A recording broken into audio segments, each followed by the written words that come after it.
बीरमहाराजपुर block अधीनस्थ इंदिरा गांधी उच्च विद्यालय खंडहतारे बड़ धूमधाम रे वार्षिक उत्सव अनुष्ठित हो जाइछि।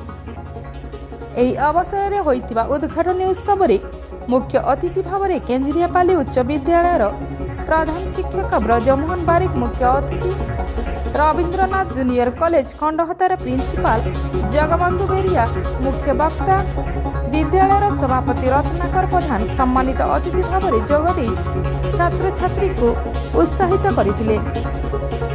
एहापरे विद्यालय छात्र छात्री माने विभिन्न सांस्कृतिक कार्यक्रम में भाग नेइथिले एवं छात्र छात्री मानकर विभिन्न कृतित्व को सम्मानित करा जायतिला। उद्यापन उत्सव में मुख्य अतिथि भाव में बीरमहाराजपुर ब्लॉक वरिष्ठ गोष्ठी शिक्षा अधिकारी शांतनु कुंभकार जोगदे छात्र छात्री को निजर अंतर्निहित प्रतिभा को विकसित करी समाज रे जणे प्रतिष्ठित व्यक्ति हेबाकू परामर्श देइथिले।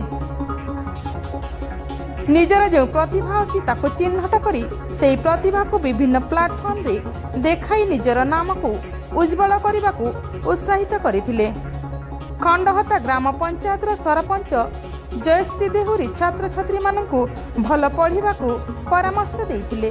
10म श्रेणी छात्र रमाकांत राणा को best student of the year, 10म श्रेणी छात्री जयंती साहू को गर्ल्स चैंपियन, 10म श्रेणी छात्र जयंत सेठी को बॉयज चैंपियन भाव में वरिष्ठ गोष्ठी शिक्षा अधिकारी शांतनु कुंभकार पुरस्कृत करथिले।